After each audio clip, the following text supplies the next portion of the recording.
Hello, everybody. My name is Serena Mikhailis, and with me I have Lonely Wolf. Would you like to introduce yourself, Lonely Wolf? Hello, so I am Lonely Wolf. I have a Twitter account. So mostly I like to meme on Twitter. I'm not very argumentative, and I have a small YouTube channel. So probably about 220 or so subscribers. So I'm kind of a small player in the game.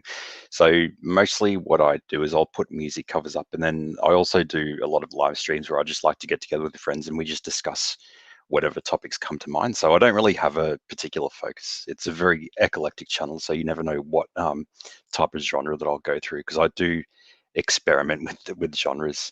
So sometimes, I'll make my music videos. So keyboard covers are the main things that I like to do. But then when I go on to discuss things, it's mostly I talk about LGBT kind of stuff because I'm sort of in the as an openly asexual man. I obviously naturally talk about LGBT things, but sometimes I consider myself a dissident part of that community, in that I have a number of disagreements with how the LGBT activism and with other people. So mostly, like I have a few friends who are sort of like me, asexual, but none of us really identify with the larger, the queer sort of movements or the umbrella movements that go on because we just sort of see that it's been overtaken by a lot of politics. Yeah, same here. Also, I did tweets it out, I tagged you on Twitter so you could retweet it if you want to, but Oh, I okay. am I am demisexual or semi-asexual. Not only am I like demisexual, I'm also a bit bisexual, like I have been in relationships with women, but it's kind of like the woke left. I mean, I even hear gay men talking about this where the woke left is just such a the LGBT community has been hijacked by the wokest of the woke, and it just makes people feel like it's kind of like, it's like I'm not one of them. I had to agree with Ariel Scarcella in that regards. Like, no, no, no, no, I'm not one of them. I'm not one of those people. I'm not one of them because it's kind of like when a person is loud, obnoxious, annoying, screaming, mean, rude, bossy. It's like there are people that you just don't want to be associated with because of how obnoxious they behave. Yeah, because I've got this, because I did tweet this out. So I got a number of retweets and likes from tweeting this out, but I just sort of said that there seems to be this fixation upon representation. And yeah, it's obviously good to have different characters like gay characters, trans characters, or whatever on the screen, but there's this obsession because then when the characters present to them, they say, "Oh no, it's played by the wrong actress," or "Oh no, you didn't portray that right. That wasn't a good representation." But at the same time, I find it very hypocritical to say, "Okay, we need good representation," but at the same time, you know, um, when you yourself are portraying yourself in a very sort of histrionic and very overly dramatic sort of way, then I'm thinking, good representation should start with, ourselves from the ground up. I mean, that's really what I do. Like as an asexual or whatever, I want to be able to educate people on those particular issues in a way, but I also want to have that to be my own representation. And representation starts with my own responsibility and how I conduct myself. And so, we can have all the Hollywood movies in the world getting as woke as they can, but if we're representing ourselves in a bad light and just reinforcing, a lot of stereotypes, then it kind of defeats the purpose. Yeah, I mean, the problem is how histrionic some of these people behave, or it's kind of like you said, it's like people are like, oh yeah, we want a trans character. Where are the trans characters? So then Halle Berry wanted to play a trans character, and I think that Scarlett Johansson when it was trans character was like, no, no, no, no, no, you're like the wrong, actress.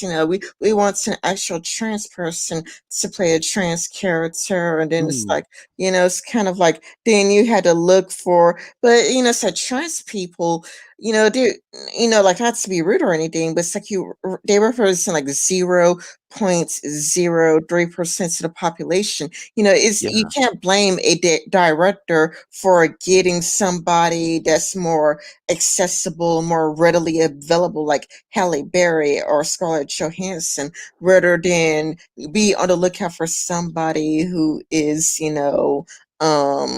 actually trans, because it's like, it's like 0.03% of the population. Not only that, but Halle Berry and Scarlett Johansson are big names. It's also Absolutely. about, if you have like Halle Berry, as the big name, you can draw in a greater audience, because it's kind of like who excuse me, who are people more likely to see, or who are people more likely going to go watch? Are people are going to be more likely to watch if there is Halle Berry on the title of the, who's going to be, the lead actress? Or are you going to show up and watch for somebody you didn't know exist? There is, like Hollywood, they want to have those A-list celebrity in Yeah. their film, because it's like, if it's an A-list celebrity that people recognize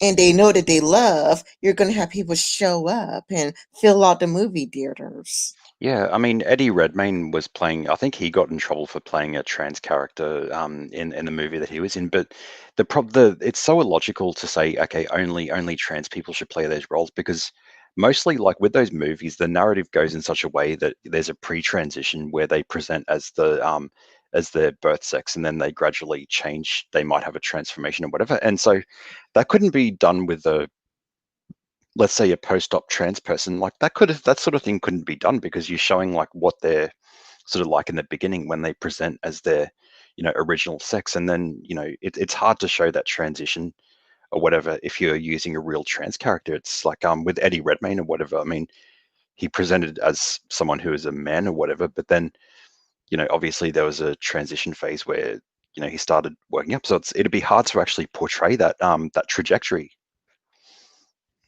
Yeah, if you are a post-op trans person, you're not going to, like, you can't demonstrate the transition. You cannot demonstrate the transition because you've already completed the transition.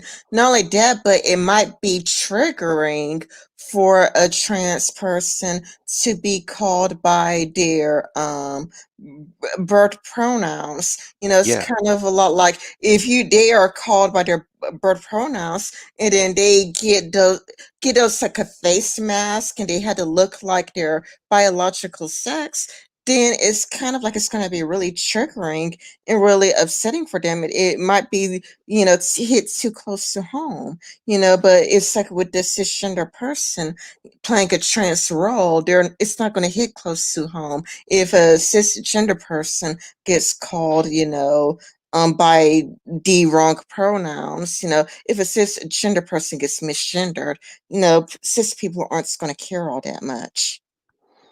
Yeah, it doesn't seem to make sense. And where do we draw the line? Like, are there other people, like, let's say it's the disabled community or whatever. So you tell a story about someone who's was in a wheelchair or whatever. I mean, are they going to say, okay, no, we're only going to hire an actor who's confined to a wheelchair? But then, okay, how are they supposed to act the pre-injury before they were confined to a wheelchair? They can't act that out. And like, let's say Tom Hanks doing Forrest Gump, like, is like it's not like you can get a person who's like fully like cognitively aware or whatever, or someone with a cognitive impairment like the character that he played, like Forrest Gump, to play that. It's just not going to happen. Yeah, realistically, you can't have like a mentally impaired person playing a mentally impaired role. I mean, because it's kind of like, how are they supposed to perform and do out their lines? It's kind of like, we got to see things in a realistic way. That's realistically, if you're going to have somebody do a person who's confined in a wheelchair, then if you're showing the transition, like if you're showing them like before then and after then it would be make then it would make more sense to have an able-bodied person. Yeah, and I guess the in terms of Twitter, like some of the things that bother me, it's like, and some people are gonna disagree with me on this, but I think that the heterophobia is a big problem, or just the anti-straight sentiment that I sort of hear that gets emanated from a lot of just from a lot of media, even in articles, mainstream media or whatever. And it's okay. Number one, it's like it's just not a nice thing to do. I mean, like these movements have fought for our acceptance for a long time. Then to go back and sort of it's almost turning the movement back and saying practicing a certain type of intolerance, and then sometimes the problems that people have, like as asexual people, or I think I see a lot of trans men and bisexuals, like a lot of the problem they have with gatekeeping, because the gatekeeping is a thing where they've got the alphabet soup. So they've got the LGBTQIA P plus plus plus. So the P is for pansexual, I think. And so the gatekeeping is where, like, you get some groups of people who sort of think, okay, these groups are queer, they belong, but these groups don't belong. And so asexuals are usually the top of the chopping block, and then I think bisexuals as well, and sometimes because it's sort of rooted in that heterophobia, because sometimes there could be bisexual people who go to a pride event, but because they're in a same sex, sorry, because they're in an opposite sex relationship, then they're kind of filtered out. Like, people look down upon them saying, oh, you look too straight, like you're far too straight to be oppressed, or they see sort of asexual people or whatever. And it's all about the game of oppression. So it's kind of this pyramid of which group gets to be the top of the I guess the oppression Olympics.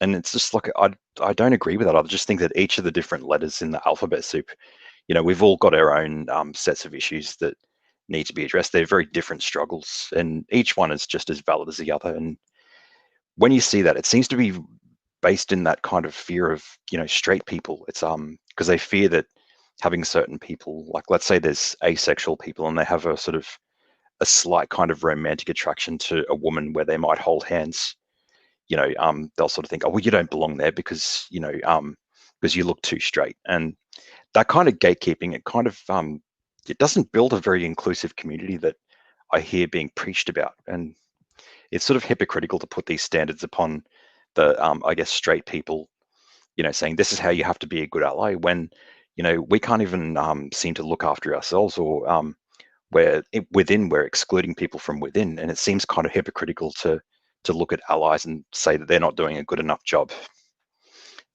Yeah, I agree with you. And I've seen that, myself on Twitter, I've watched YouTube videos for heard stories like that where, like somebody would be, bisexual, but even though they're bisexual, they're with a man and they would get kicked out of, yeah, they would actually, I forgot who, but I saw a YouTube video where the YouTuber were talking about like she would be with her boyfriend and she would get kicked out of like an LGBT inclusive club because they're not like LGBT enough, so it's like, well, you're not gay enough, so being bisexual means that she's not gay enough because she's with her boyfriend. And she's like, well, I'm still bisexual, I still go through that, but because she looks so heteronormative with her boyfriend, it's like, no, no, no, well, you're excluded. And it's kind of like, well, that's a shitty thing to do. It really is like an oppression Olympics. And, Yeah. it to me just, turns people off and turns people away, even people who would technically fits in the alphabet soup, but it's kind of like, Mm. hey, we might, be part of it, but don't include me with them. I don't really want to be associated with them at all whatsoever. I mean, not only that, but it also gets political too, where, it's kind of like there would be like gay Trump voters. And because these gay people are voting for Trump, they'll get beaten. And it's like, okay, it's one thing to politically disagree with somebody. It's another thing to have a heated agreement with somebody. But then when you turn that to like, caving a person's head in because, they voted for Trump, and they're still like, part of the gay community, and they're like a gay, completely gay, not even bisexual, but completely gay, then it's kind of like you're turning LGBT into like like a club, like an exclusive club. Like instead of it just being like, well, we're gay and it's about visibility and acceptance, you're trying to be a lot like, it's gonna be like a hive mind. And I don't Yeah. think it's really gonna help anybody. Well, it essentially strips the humanity away because because for years that's been what people have wanted, is to be recognized as human beings, that we're human just like you are. But then at the same time, it sort of strips humanity away because people, so real people, real humans, are going to have very different belief systems. And so the idea of kind of having that specific target, of people who are gay, and they might have a different set of politics, they might have conservative politics, or even trans people with that sort of seems to strip the humanity away from the what was originally intended. Yeah, it takes away the humanity from everybody who's part of the community because it's like it tries to make the stereotype real, in a way. It's kind of like we're gay, but you have gay people are like this and gay people are like that. Gay people are not a hive mind. You're trying to put gay people in a box, and you see more and more other gay people like splitting off and doing their own thing, like because they do not want to be confined in a box, like you have Arias Garcella is like one of them, and there is like another person. I think his name is like Preston or Prester or whatnot, but he's the gay guy who voted for Donald Trump. He's the white guy with long hair. I think his name's like Scott Pressler, and he's like doing his own like Republican thing, or he's a vocal, avid Republican, and he's like doing his thing, and to a certain extent, even Prince of Queens is like, well, Prince of Queens, may he rest in peace. Even he was like doing his like own thing, to a certain extent, because I think that he still supported the community to a certain degree, but he also wanted to, step away from it because it was like getting a little bit too ridiculous for him. Yeah, because I think it was really, I think it's what you'd call, it's almost a version of MGTOW. They call it the GigTOW. It was like gays going their own way. And like, even though it's different from like my experience or whatever. So even though, I'm sort of asexual and also somewhat in that trans non-binary sort of situation there. At the same time, I do respect everyone's rights. It's the freedom of association to be able to form your own groups, even if it excludes others. So if you just want to have a group where you just have gay guys, hanging out and having a safe space, then you're entitled to that space. And same with, lesbian separatists, like they have a right to break themselves away from the community and have a space that's just for them. And like same with asexuals. I mean, we've got like our own events. So we've got our own awareness in October. There's like an awareness week. So like I mean, yes, it'd be good to have like a cohesive sort of community of all different deviations, but at the same time, like each of those groups has a right to form their own subgroups, as they wish, and they shouldn't be like frowned upon, and they shouldn't have people trying to push their way in. Yeah, Um, because I think that the biggest problem is that there's just too many letters in the alphabet soup that it mm, becomes a bit, it's the same reason why I don't like the term person of color or people of color, because, like I would hear stories of like Mexican gangs and they would be like beating up black people. And, it's like, so you have like Mexican gangs beating up black people, or you would see like a viral video of a Chinese store owner beating the living shits out of a black person. And it's kind of like we're yeah, supposed to be a people of color, as if we don't have our own deviating own interest. It's kind of a lot like there are, Asians out there that flat out hates black people. There are Mexicans that hates black people. There are black people that hates Jewish people. oh So, yeah, huh? that's yeah, it's kind of some of the interracial dynamics, because that I think they have to, like, I don't know why they have to do that as people of color. It sounds really awkward because when like it would be really really politically incorrect if you said colored people, like that would be like really rude to actually say that. But then to say people of color, that's like the which that has a that seems to be what everyone uses. I think it's probably meant to really galvanize to say, okay, these are white people, these are people of color. Like maybe that's the purpose of it. Yeah, I mean, and not only that, but people of color and color people, it would be the exact same thing in Spanish. Like and it's sure, like like the way you would say like people of color and color people would be kind of a lot like I forgot the Spanish word for color, but the way the Spanish census structure work, people of color and colored people would actually be the exact same thing. Yeah, but to actually say colored people, like I'd be like if I said that, I'd probably be cancelled. Even though I never premiered, I'd be cancelled like straight off the bat because that's like the it's a little weird how language works.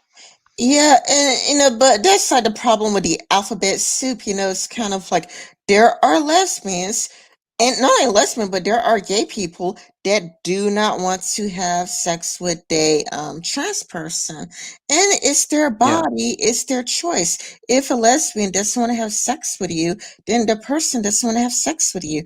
Because lesbians are not known for their enthusiasm for dicks. It's like, Oh yeah. yes, like it's like nobody's heard of that lesbian who loves sucking dick so much. It's like lesbians. They want the full package. Including down below. They want the full package. And it's kind of a lot like you got to accept that lesbians want the full package. Same thing with a gay guy. Like when Prince of Queens was alive, he was like he doesn't want to. The private parts does matter. Is what he was getting at. It does matter the private parts because like he is gay. He wants the D. He wants the Oh D. yeah, that's because you talk to a lot of gay guys and that's what they talk about. Like you see there's Discord servers like that where you've got people like that and it's like all it is just like one D pick after another. And it's like, okay, it doesn't and the way they frame it as if it's saying this is a preference. Like I hate the way they frame that. Like it's not it's an orientation. It's not really a preference. Like you don't sort of get to control the things you and it's driven mostly by like we have to be honest, it's driven by an evolutionary process that and the idea that there's a heteronormative society or a cisnormative well of course it is like that's not a bad thing because we need hetero people and cis people so that if it wasn't for heterosexuality or cisnormativity I wouldn't be born.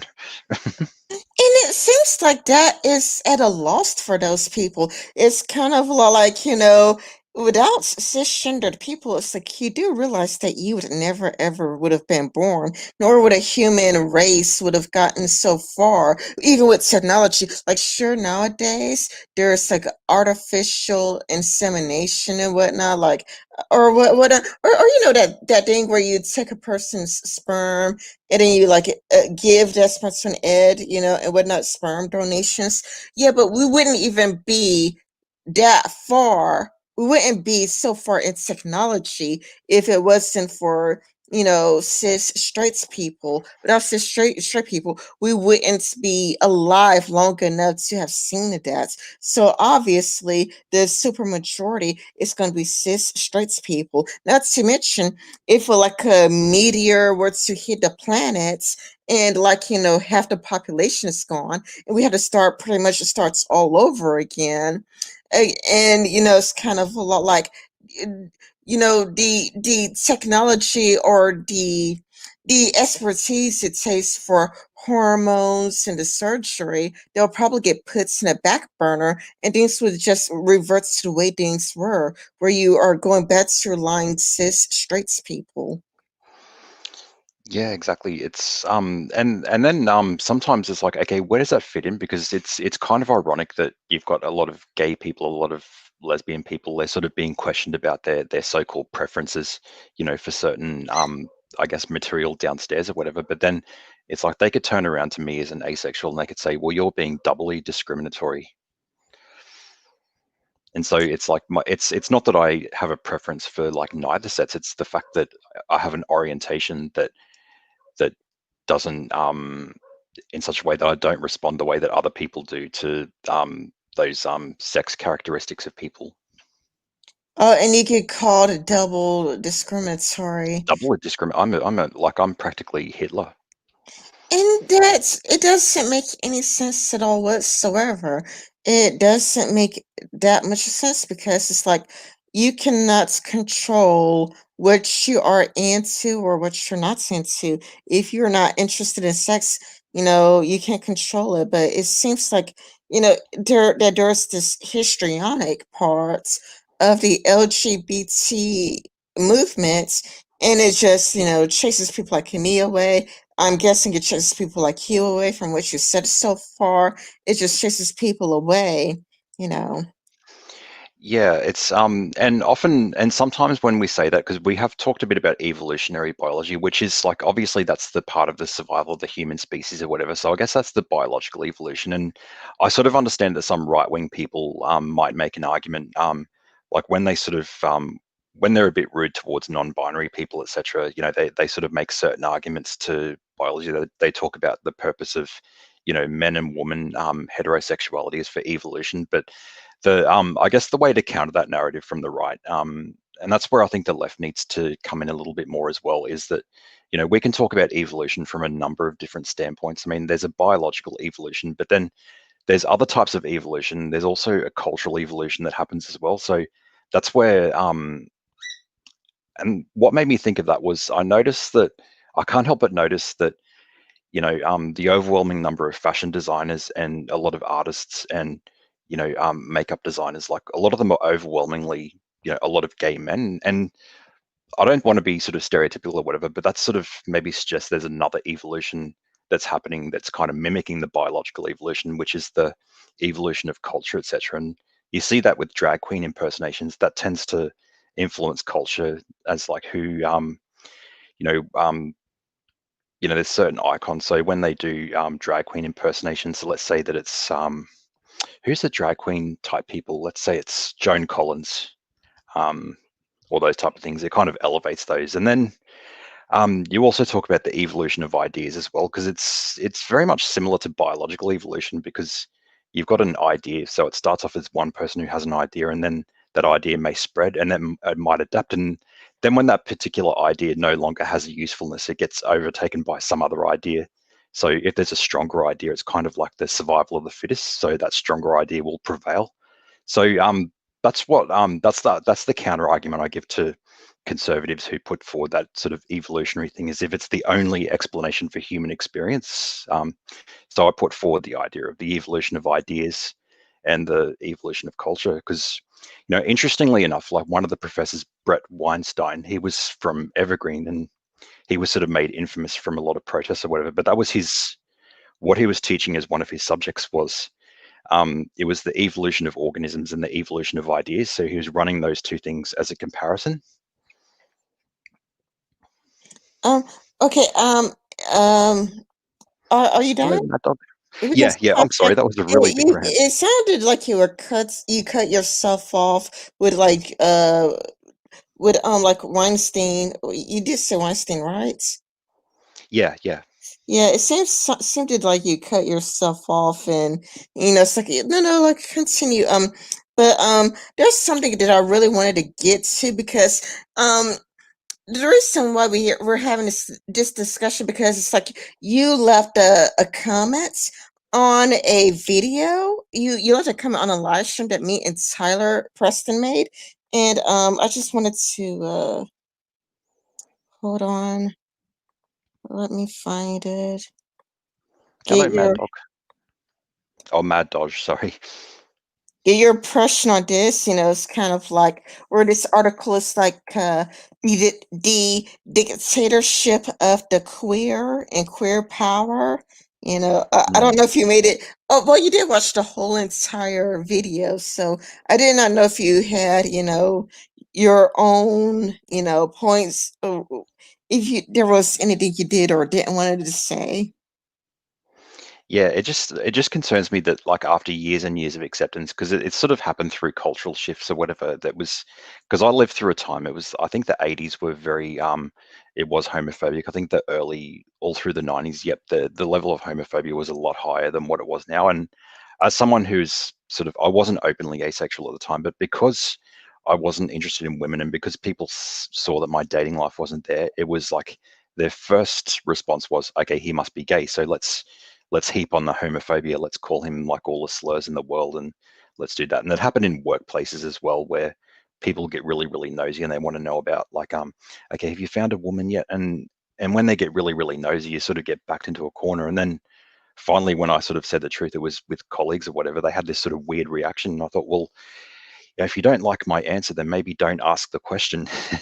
And so I saw that with there were shows like the Queer Eye for the Straight Guy or whatever. It kind of it showed the union of like heterosexuality and homosexuality or whatever, how they've got cultures that really contribute to each other and how they sort of help each other out. And it was sort of the way they saw gay people. I think trans people, that was probably bad.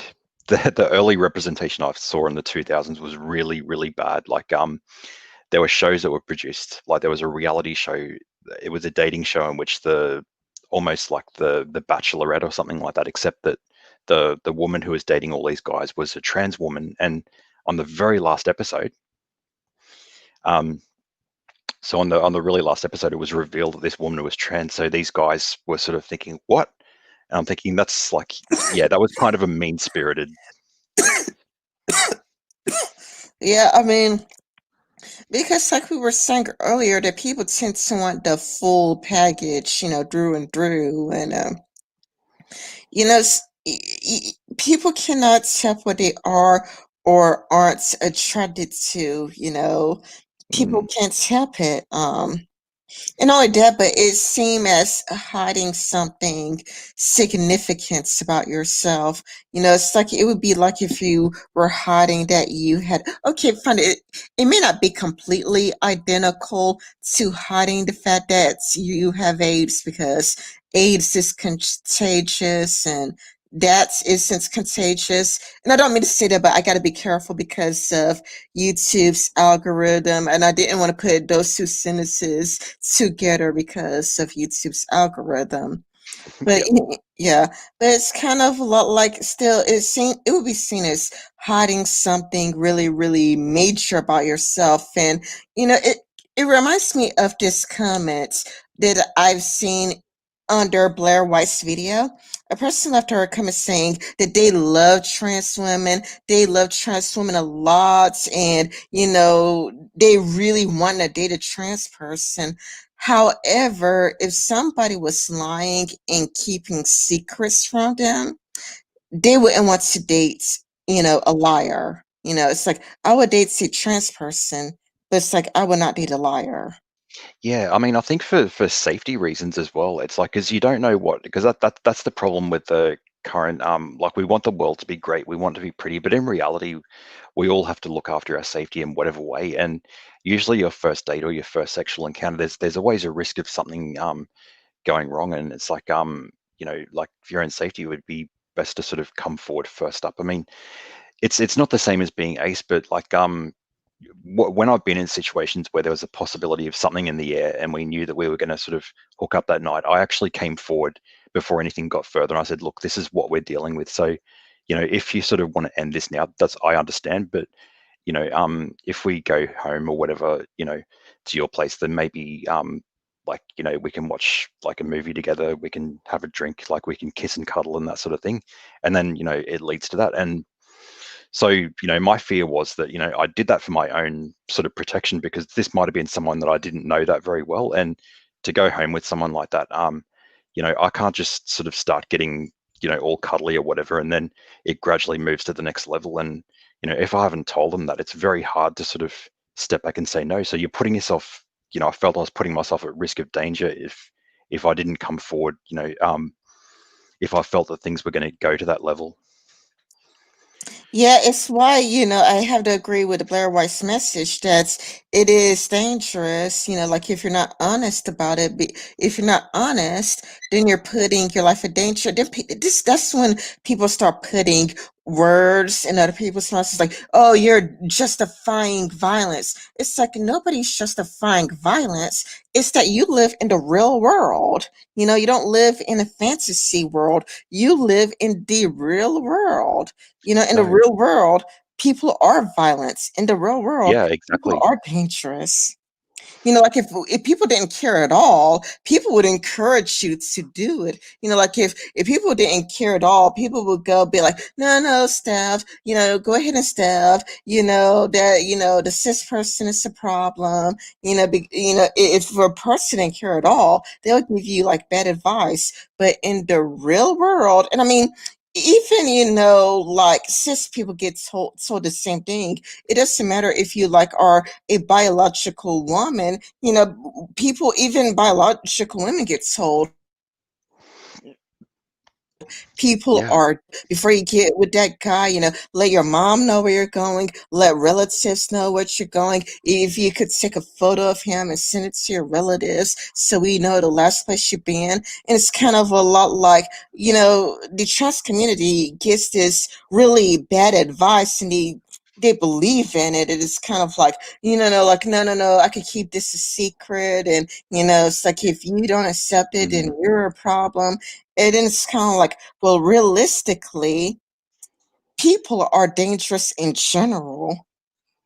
Yeah, I mean that's the thing that I mean gay men have known that for centuries. I mean like since the beginning of time that I mean sometimes it's part of a turn on. I guess there's a rough trade they talk about. It can be a turn on for some people to be courting danger because they know that there's the like the sort of encounters that not all gay men because like but just some that might have a particular thing for adventure and voyeurism, and they actively admit, okay, I'm courting danger in this situation, but that's part of the I sort of know that it's very dangerous to meet at this particular place. It could be in the middle of some, bathroom somewhere else. They know that they could be courting danger, but it's for them that's part of the thrill, and that's only a small section of like the of a community like that. Like most people would date just like the rest of us, but there's some people who are aware of the danger and they court that, and so like I don't think we're blaming victims or because it's just realistic. Because as I said before, I mean, like I've got to because I know that because I'm aware that there are places that could be potentially dangerous, and in my 20s or whatever, if I went to certain bars or whatever, and if I just decided to go home with someone else like that without being very clear, these are my boundaries or whatever, this is what I can and can't do as a asexual, then it's very you could get into a very sort of dangerous situation because it's a very slippery slope between the cuddling or whatever and then to the next stage or whatever. So it's easy to have that conversation just beforehand, and then at least also that that person kind of does want to spend the night with, because it is common. I mean, sometimes a lot of people like they might be tired of sex or whatever. They might just want like a something platonic. They might want someone to cuddle with or whatever, and that sort of works out for me sometimes. Like that's just like a brief kind of romantic evening or whatever. So that's fine. So sometimes it's good to have that conversation beforehand because it might actually make the whole experience a little bit more comfortable for both people.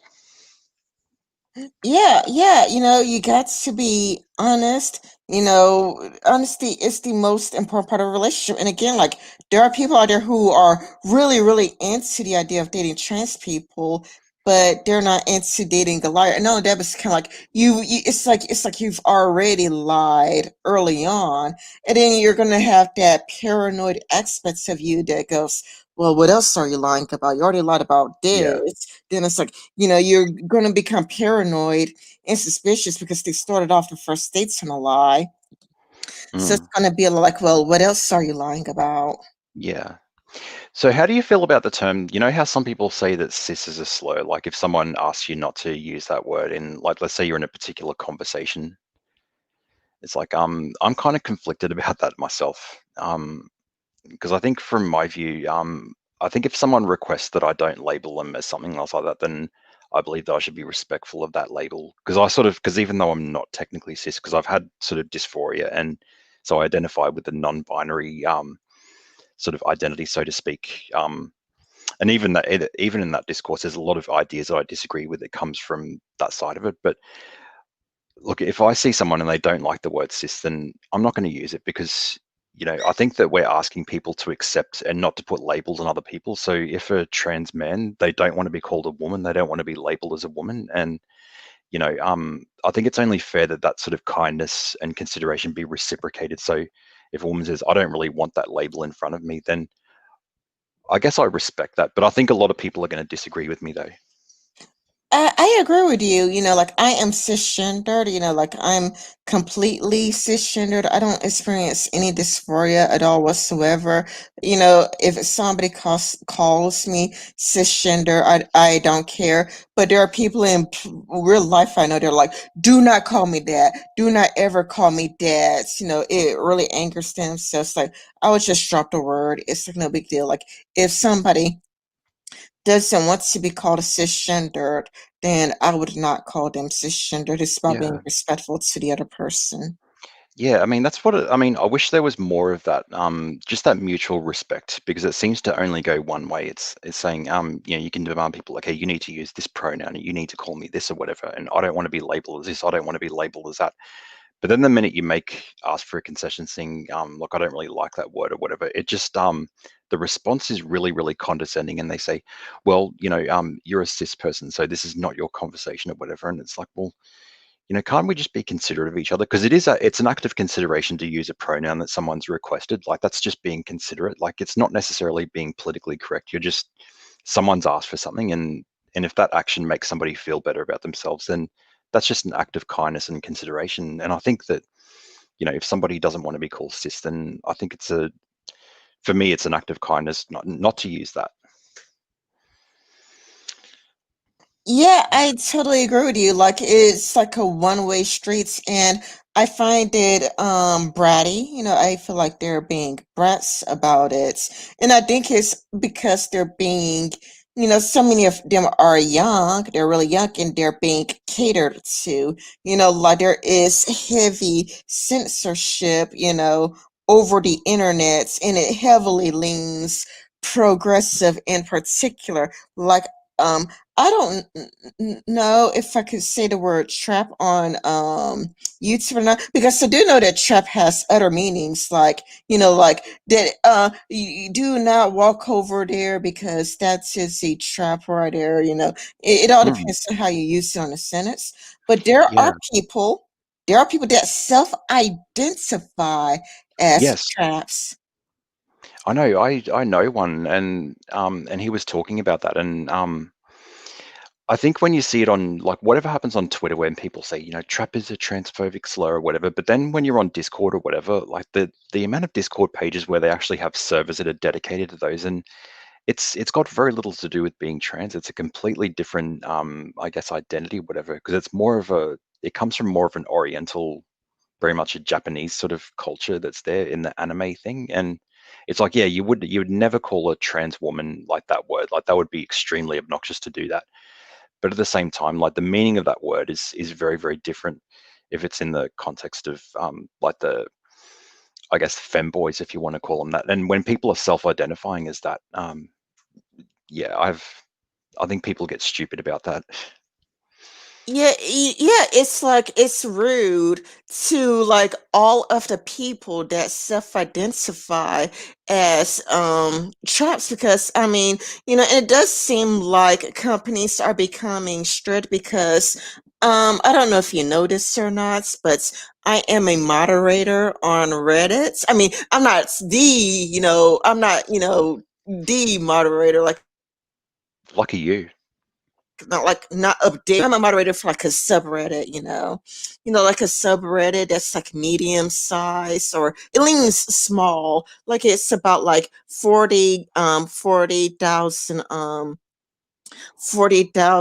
followers to the subreddit. And it's kind of like I noticed that the admins removed a post that didn't seem offensive at all, that contained the word, oh no, no, it was a comment that contained the word trap, and I did not see anything wrong with it. Like I think that the person says that I am a trap, but even though they were calling themselves a trap, the Reddit's admins, their anti-evil operation team, they removed the comments, when it's like, well, what is wrong with a person calling themselves a trap though?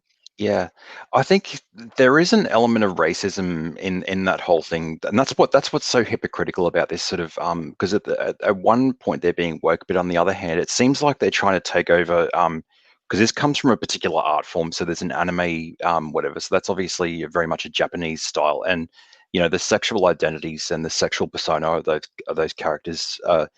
It comes from Japanese culture, so they've got a particular way. And it seems like there's all these kind of predominantly white sort of LGBT, trans activists, and this is very much a Western thing when we start talking about like, even though there's trans people across cultures, like the representation of trans women or whatever, that's sort of like there's a Western idea that oh yeah, that must be a trans woman because has the male parts but dresses as a girl, so should be trans. And that's kind of it's very, very Western. So it's almost a sort of imperialism in some way. Like, you see that, and it's so hypocritical of them to sort of be all woke, but at the same time sort of have this supremacist attitude, saying that these trying to explain the characters and their sexualities to people who created these characters. That's like, I find that really bizarre. Yeah, it is Western imperialism. It's like it's weird because like you're supposed to be, or like they're supposed to be against imperialism, but it's kind of like it's also very hypocritical in the sense that they're like, I am a woman, like I self-identify as a trans woman, respect the way, I self-identify. And you should, respect how people self-identify. Say, well, I self-identify as a trap, and they are proud of traps. Then it's kind of like, like, no, no, no, no, no, you're trans. Now you're not speaking for yourself. Now you're putting other people in the boxes. Yeah, and Like now you're telling other people how they should self-identify. Like you are making it mandatory for somebody else to identify as trans. there's a lot of white splaining going on, because it's these sort of, they're putting on this imperialist white set. And it's like, sometimes when I hear that expression, which seems overused, when people say, maybe we're taking up too much space, maybe white people are taking too much space in this particular area, or we need to decolonize this space. And if there was ever anything that was true, it's like in those particular discussions about the gender of these characters or whatever, like the amount of space these white ass people are occupying, and sort of being directly, like, very antagonistic towards Japanese fans and creators, just because they have a difference of opinion about the character. Yeah, it's kind of the criticism of the rising of the Shield Hero because like one of the female characters falsely accused the male protagonist of rape, and they're kind of like, this is white supremacy. And it's kind of like, for starters, how could it be white supremacy when a Japanese person created, the rising of the Shield Hero, the rising of the Shield Hero. But another thing is like the other had, the best response. This is a non-issue in Japan. In Japan, it's a non-issue. The only people who are complaining are people from the West, the House of white supremacists. If anything is white supremacist, and many people in Twitter pointed it out, it would be a bunch of white people from American telling Japanese Yeah, people, how they should do their arts. yeah, and let's have a look at the number of the number of anime avatars that decry the practice of cultural appropriation, saying, I can't believe that white person has dreadlocks, or I can't believe that person is eating like Mexican food or whatever, saying, or I can't believe they're speaking this language because they're white, they're practicing appropriation. But like, an overwhelming number of those people, they've got anime avatars, and like they might have drawn them themselves. And I want to ask them, okay, did you pay a Japanese person to draw that for you? And if they say, oh no, I drew it myself, and I say, aren't you stealing somebody else's culture, and aren't you profiting from that? And that's where that whole argument starts to collapse, because it's full of self-righteousness, and that breeds a certain amount of hypocrisy. Yeah, and it seems like they just love being self-righteous. There is a narcissism attached to it.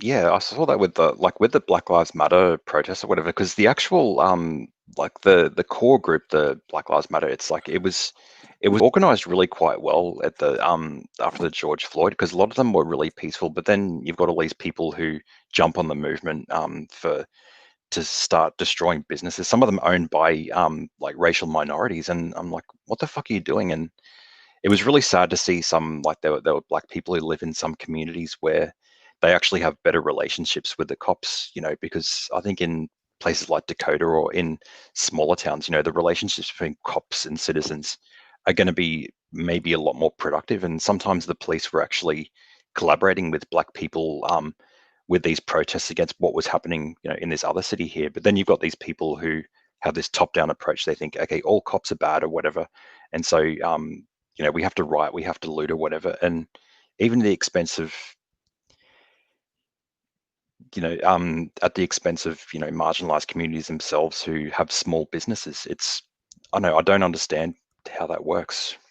Yeah, like there has been. I read this news article where there would be there's this black woman who put black paint all over Black Lives Matter. Like she got arrested, but I think it's because she is a small business owner, and it's kind of like if Black Lives Matter are destroying small local businesses, then again you're going to be destroying black businesses. So the reason why she was taking black paints and pouring it all over Black Lives Matter is because she owns a small business, and Yeah. when Black Lives Matter starts looting and setting, businesses on fire, they're hurting her. Yeah, because when I see the footage, like, the overwhelming problem that I have is with the white so-called allies, the ones who are full of rage and self-righteousness, whatever, and they've got their own neurotic agenda or whatever the hell that is, how they kind of hijack on top of that movement, end up being the most violent.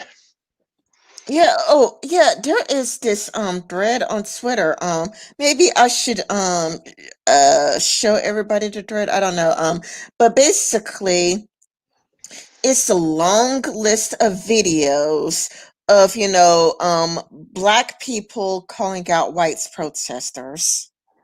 Yeah, Yeah, maybe I should just go and, so that people could go and see for themselves and just go through my internet's history, because it's kind of like it's just a long, long thread, and it starts by moderates, man. And it's just, full of, black protesters calling out, white protesters. They're calling out white protesters. Let me just yeah. do this screen share for a second. It's opportunistic, isn't it? It's the same with that Robin DiAngelo woman. Because I read this was a really catchy. I read White Fragility from beginning to end, and I was thinking, yeah, I'm thinking, lady, you're very opportunistic. Like, you seem to be profiting off this issue, for a very cynical reason, so you can sell corporate workshops and tell people how they're all fragile or racist or whatever her shtick is. Yeah, like yeah, you can probably see it on the screen share, and like right here, it's a really clearly visible where you see like this black man, speaking out against these violent protesters. It's kind of like you see it all. It's like a long, long thread. You know, see like the black spokes person, all of these black people saying speaking out against the white Antifa types, for going around, looting, smashing store windows and whatnot. People are like, no, we're tired of this. We are having enough of it. We don't want any more of this. And it's really good. It's really good, and I just wanted everybody to be aware of it. And it's by D Moderates, man. Oh, okay. And let me go back to the top of the dress so people can find it in the search engine. The search engine, you would want to type a beautiful thread of Black Americans pushing back on white radicals trying to sabotage peaceful protest. Yeah. Wow. It's like, that's what Conundrum says. A lot of these activists don't know what activism truly is. Yeah, because it's kind of a lot like when they set buildings on fire, it's kind of like it's a turn off, not a turn on. Nobody's going to look at people putting a building on fire and be like, yay, I'm on your side. If anything, it makes more and more people pro-police. Like when it comes to whether I support the police or the protesters, I support the police.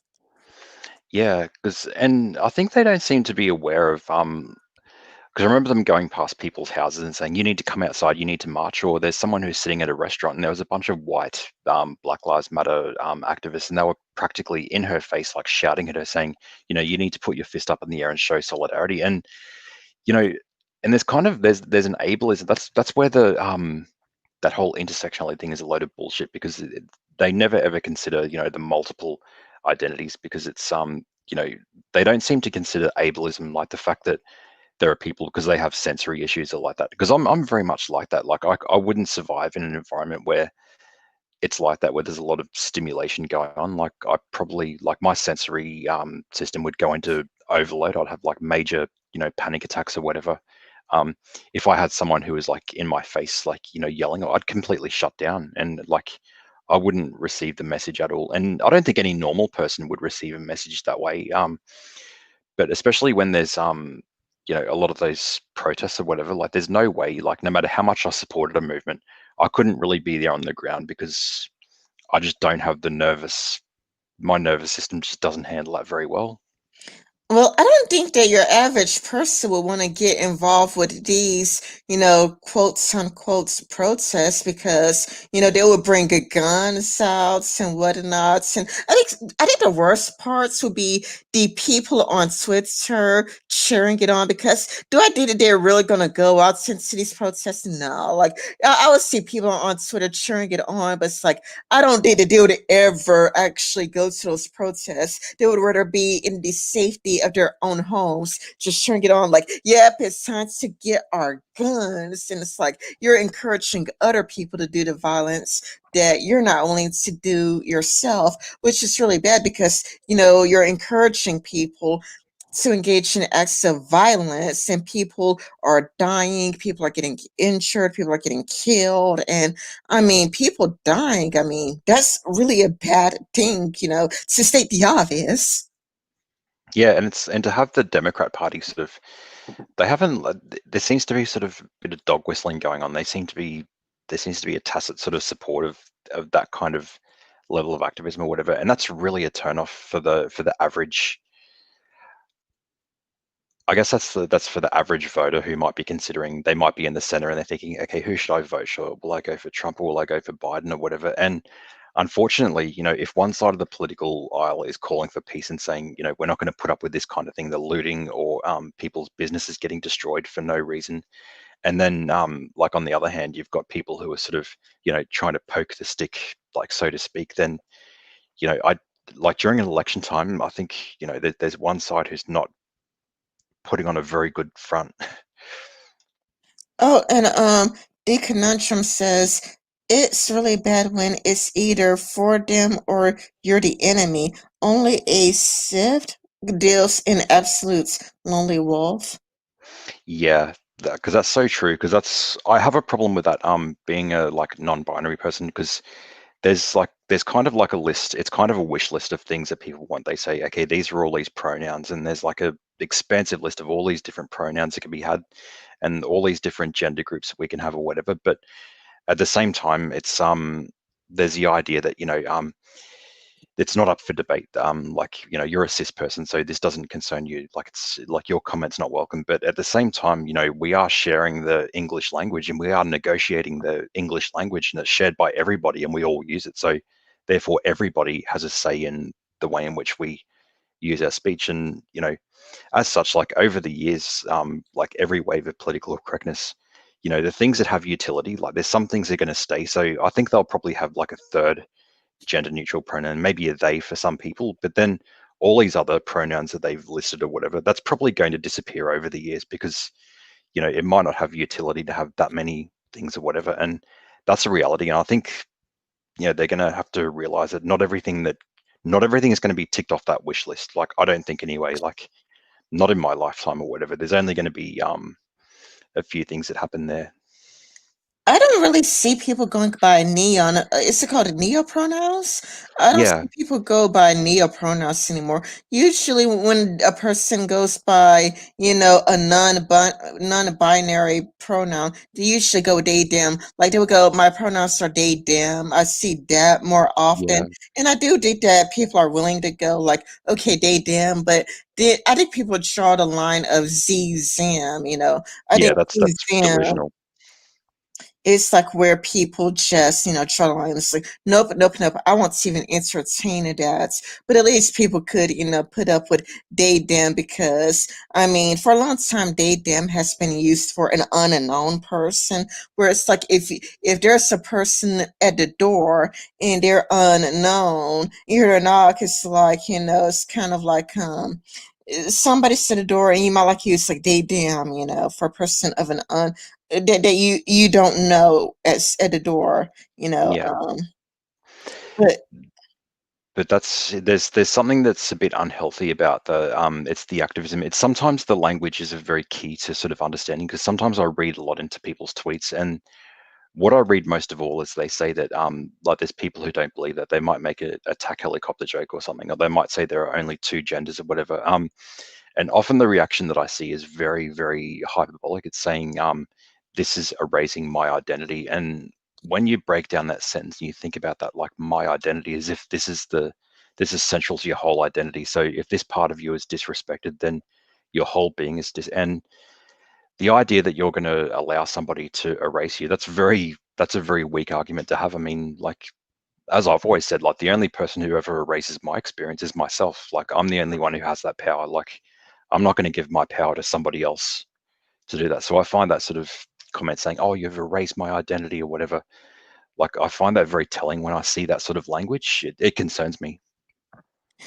oh, okay. And the conundrum left a new comment.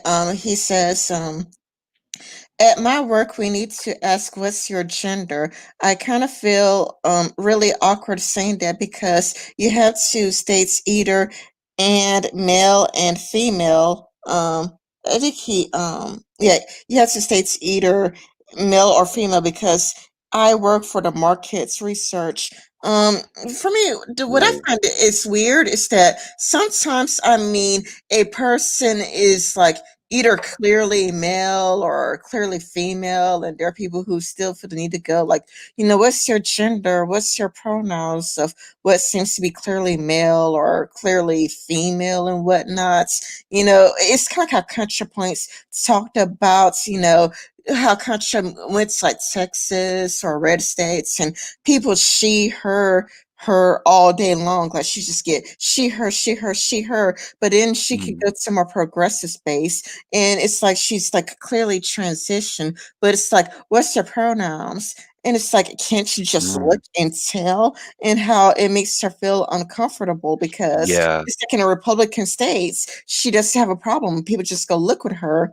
And it's like, it's automatic. But a progressive space, it's kind of like, how could you not look at me and tell? And it's like it makes it feels like the transition went in vain. It probably makes the yeah, dysphoria worse, not better when people have to ask. And not only that, but it's kind of like whenever there is, okay, like let's say a Republican man were to punch, what looks like to most people to be a woman. If a Republican man or a right wing man were to punch, what most people would consider to be a woman, nobody in the left goes, oh my goodness, wait a minute. We don't know this person's pronouns. We don't know if it's he, him, or they, them.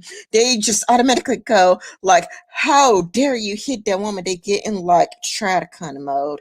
They suddenly become Tradicons. It's like, that man hits a woman. But it's like, wait a minute, aren't you the guys to go, don't assume anybody's gender? Aren't you the people that go, don't assume when that person could be a man as far as you know? So how come it's said that whenever there is a Republican that hits what seems to be a woman, how come it's always, that right winger hit a woman instead of, well, we don't know that person's pronouns. Let's check to see how they self-identify first. Oh, that's funny. It just disappears up itself, doesn't it? Yeah. See, I can't. Yeah, that's. I mean, with ContraPoints or whatever, like the way she was hounded by a lot of people, and the problem that I have is there's two different sets of groups. There's I guess the trans people who go from male to female, female to male, like they have their particular needs, and then you got non-binary people who might use, like for me, I just use a masculine pronoun because it's like I don't really care about using the other things, probably because I'm an older Generation X, so it's like it's not nothing I've ever considered before. But there's two sets of identities that seem to be there's a conflict. Okay, there's a disagreement, and it might be comfortable for one group, is uncomfortable for the other. And so, like, what I'm not sure what people thinks give them the right to sort of assert themselves on the top of that pyramid, saying ContraPoints, you're wrong, whereas ContraPoints could say to these non-binaries, no, you're wrong. It's like, okay, there's obviously a conflict, and that's where the intersectionality kind of is like out the window, because it's like, you think these gears are going to run smoothly, but it ends up being these groups that instead of intersecting with each other, it's kind of like a rusty gear where everything just grinds against the other gear or whatever. And the idea that we're bigoted if we support ContraPoints, which I do, like I thought that she had a very good point there. And so it's obviously very revealing, thinking, okay, maybe these non-binaries, like they get to make the demand and everyone else has to follow suit. And it's like, that's not how allyship should work. Yeah, I completely agree with you. It's kind of a lot like vying for power. It's like people want to be the most oppressed because if you're the most oppressed, you get to be the bossiest and you get to tell other people what they can and can't do. And it's up to other people to shut up and listen and not have an opinion or even criticize you. The Yeah. conundrum says it's tough because if you don't answer the question, you can't answer the question. You can't do the survey because if you don't answer the question, you can't do the survey work. Mm, okay. Yeah, that'd be awkward conundrum. All of your microaggressions. That'd be, but I don't know. That's the thing, and it's about like only such a small percentage of the population who are sort of identifies that. Um, so yeah, this. So what does Conundrum say? I had a few transgender individuals who do these surveys. I usually have to give a proper explanation before I get don't get labeled as a transphobe. They understand that it's your job. That's fair enough, because they can't blame you because you're just carrying out the survey. It's not like you designed the survey, um, or whatever. And that's really part of the problem as well, is that the like all the other groups, let's say that there's black activism or whatever, like with racism, like there's very little patience. Like I think the learning curve is over, like to not be racist and saying, okay, we shouldn't do this word and these are things we shouldn't do. And same with maybe homophobia or whatever, like we don't really have any excuses for that. But when it comes to like the non-binary discussion is something that's relatively new. Like it hasn't been on the table for that long. So that's why like when I advocate for that, as someone who's affected by dysphoria myself, you know, um, I have a little bit more leeway because of the length of time. It's only been on the table for such a short amount of time, so we still have to have a lot of conversation. So I think there's a little bit of leeway that should be given for people to sort of understand the issue and to clarify, because I think it's based on confusion. And I don't think the some of the content that's been released and the material out there is it's very heavy with all this technical vocabulary, and it's downright confusing. Like I have trouble myself understanding some of the literature that surrounds that sort of thing, and sometimes you just have to draw metaphors, and you can draw metaphors, like the way that I explain the idea of sort of uh, I guess non-binary or whatever is that um, I think of that as transsexualism. So there's trans people who go from male to female, female to male. So it's a physical, material thing, and I think people can understand that, like why that happens and the dysphoria, or whatever. But non-binary is more of an abstract concept. It's not something that you can see in the material world or whatever. It's something that's very abstract. So sometimes I just think of it as it's similar to transgenderism, but I think of it as an abstract form of transsexualism, in that sometimes the transition is happening in the realm of the imagination. So it's kind of like the idea of imaginary numbers. Like people understand all the real numbers, but then when they take the square root of -1, they get an imaginary number. It's like, even though that number doesn't exist in that real number system, it still has a utility. So there are people who identify with that, and so there's a utility in the concept, even though it might not be, even though we don't really understand the material or the scientific basis behind it. Mm. It looks like the conundrum says, I feel like asking people two questions are kind of tough when doing market research. Is we have to ask what is your gender and your ethnicity so we can get say quota of groups for the research. Oh, okay. That'd be difficult. Because it'd be depending on what your location is, like how you can get the proper quota. Yeah, I see your points. Is there anything else you wanted to add? Because I know that Yeah, you wanted to respond to, the live stream that I did with Tyler Preston. Where we yeah, covered a lot, like the dictatorship of the queer and whatnot, and yeah. what's I think we've spoken about that. Yeah, it's just, I just think we need to be more open-minded and just calm ourselves down, like when it comes to some of these particular issues, and realize that some of these discussions have only been on the table for a very short amount of time. So it is going to take time for certain words and to certain concepts to be absorbed into the language. And I think the constant prodding and some of the agitation that I see seems to be counterproductive to that conversation. yeah, I think that it also talked about bearing arms, if I recall correctly. Um, Oh yeah, I'm like, even though I'm very left wing, um, probably more so economically, but then I do have some views that are conservative here and there. So probably overall, if I average it out, I'm probably somewhere in the center or whatever. But yeah, it's like, from a leftist perspective, I support like the right to bear arms. yeah, because it's like hold on, let me use a screen share. Hold on. Screen share. Okay, Yeah. this means that the queer organizations and institutions we build for queer power must be militant, armed organizations. It's not enough to provide a space outside of patriarchy.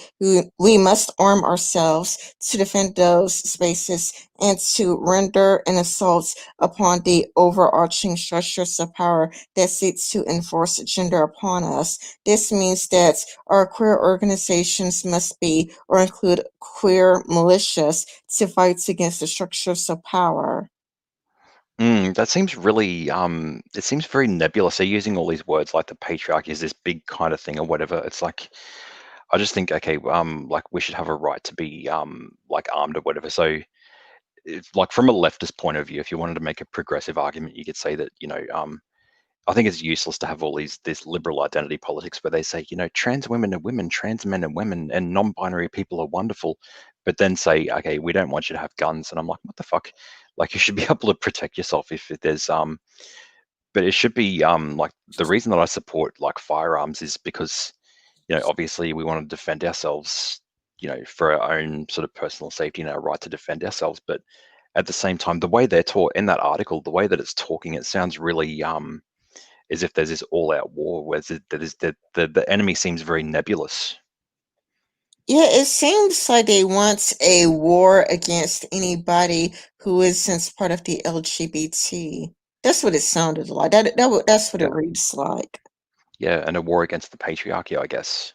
I'm like, Um, no, the- I don't like that nebulous stuff. I just like to think, okay, like, I think they should have the right to arm themselves against a specific threat. So if my life is in danger and someone is threatening me, then I can have the gun, and then, hopefully pointing the gun at somebody is enough to get them to back off. But then if I have to, I'll use lethal force to protect myself. Like, that's a specific, situation thing. But to talk about this thing saying, the patriarchy and the cis normative hetero patriarchal white supremacist, whatever, these big nebulous terms, whatever. I don't even know what they're using their guns for. yeah, it's like patriarchy and the cis heteronormative society, it's just, I mean, it's going to be lost on most people. Like if I were to mention this to my coworker, well, if I mention this to my friend, it's like, he'd be like, what? It would be just weird and strange. He wouldn't get it. No, because like I imagine if my parents I imagine anyone from my family, I think to my brother as well. Like I read him excerpts of that book. What's the book like? White Fragility. It's one of those anti-racist like training books, which is really let's just say it's not the best book that I've ever read. That's just putting it mildly. Like I read passages out to like people I know in my real life, and they were just like, "What the fuck is she talking about?" Oh, sorry, I didn't mean to say that word.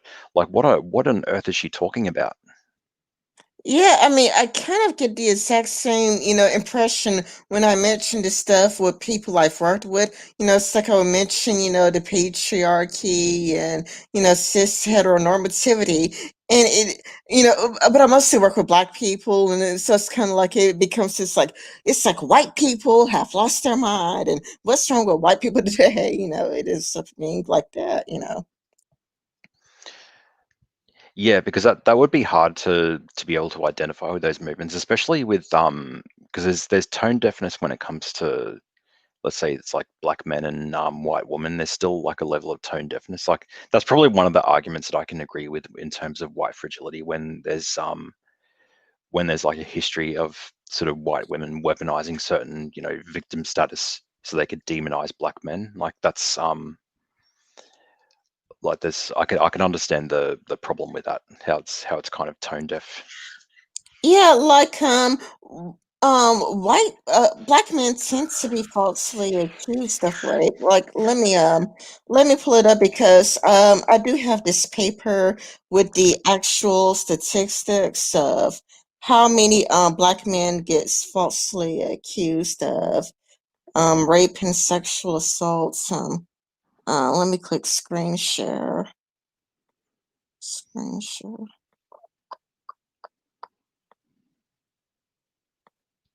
Okay, judging from exonerations, a black prisoner serving time for sexual assaults is 3.5 times more likely to be innocent than a white sexual assaults convict.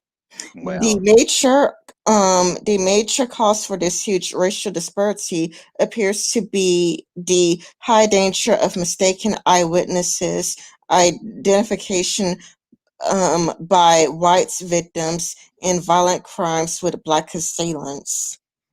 Mm.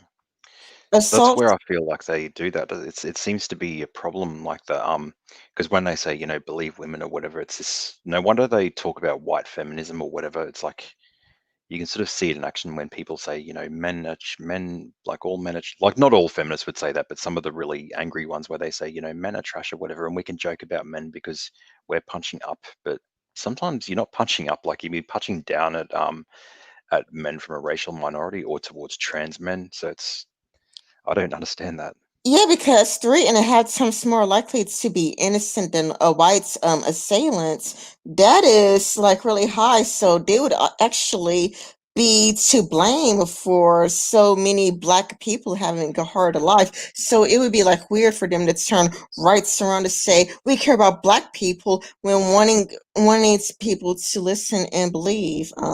The assaults on white women. Oh, here we go. The assaults on white women by African American men are a small minority of all sexual assaults in the United Mm, States, but they constitute half of sexual assaults with eyewitnesses misidentifications that lead to exonerations. That's really bad. mm.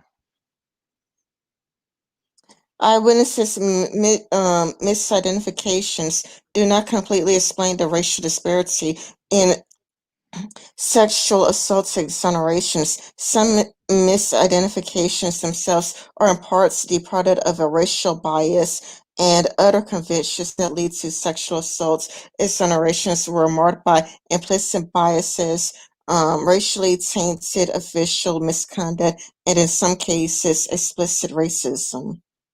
Mm, African American sexual assault exonerees receive much longer prison sentences than white sexual assault exonerees, and they spend on average almost 4.5 years longer in prison before exoneration. It appears that innocent black sexual assault defendants receive harsher sentences than whites if they are convicted and, and then face greater resistance to exoneration, even in cases in which they are ultimately released. mm, wow. So what is your opinion on that? I just think it shows the sort of I guess the tone deafness of some movements, like the I guess the liberal white. And when I say feminism, like even though neither of us would identify as feminists, it's like I still do have some who are friends, and they have better arguments than some. So it's like there's feminisms rather than one movement. But I see a lot of the white feminism where they say, oh, it's okay to say that like men are trash because it's like because men are the oppressor class and women are the victim class and we're punching up. But sometimes when people say that they're punching up in comedy or whatever to make jokes about men or whatever, or to make a broad generalization of men, like they think that they're punching up, but it's like the reality is that when you punch up, there's rubble that falls down and we don't know where it's going to fall down. So sometimes it lands on people, sometimes you are punching down. Like if you're talking about like what's just happened, like the disparities with men who've been falsely accused of crimes, and then they also don't think, they're also unaware of the fact that they could be punching down at trans men, like that could be triggering dysphoria. And then if I remember once questioning someone else like that, saying, well, if you're punching up, like, what does that say about trans men? And they say, oh, well, I'm not including trans men in this discussion. That's only cis men. And so then you can question them saying, so you believe that trans men are not really men, do you? And that's what happens when they've got this dogmatic ideology. Like it's very, very easy to sort of see how it unravels when there's this internal inconsistency. Mm-hmm. Um, and let's see. The conundrum says, but I see they don't seem to mind because the research work they gets paid for doing. We usually have $60 and $120 surveys. I actually. I'm not sure if I could say this on YouTube. I actually blank myself from politics because I see both sides are wrong because Mm. voting is like picking your own poison, to be honest. I had someone ask me who I'm voting for. I usually say I can't vote due to I was committed. Yeah, it's kind of because in my country, voting is compulsory. You get a fine if you don't turn up to the polling booth. And then plus we have, it's called a democracy sausage. Like it's a bizarre concept, but they should introduce that to America, the democracy sausage, so that like people would actually turn out more. It's basically it's not a hot dog per se.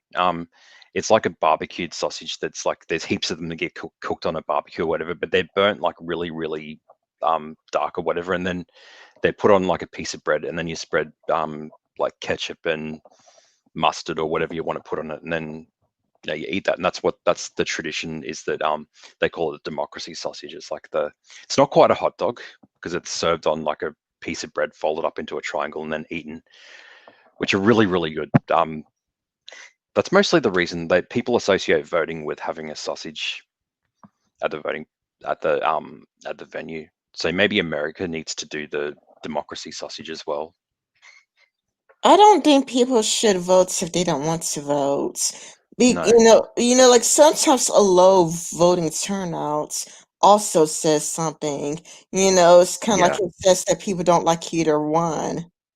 Yeah, I think that this time around it's I'm having trouble feeling inspired, like when because even though I know that I'm not going to be it's got very little to do with me, but I imagine that if I was living over there and I saw what was happening and what people are doing, there's very little inspiration. It's like even the RNC seemed to have some kind of like apparently that convention was kind of, there was some heartfelt moments in there, whereas the Democrat convention, it seemed very it's a very surface level type of thing like that. There's something really empty about the it seems to have lost its soul in some ways.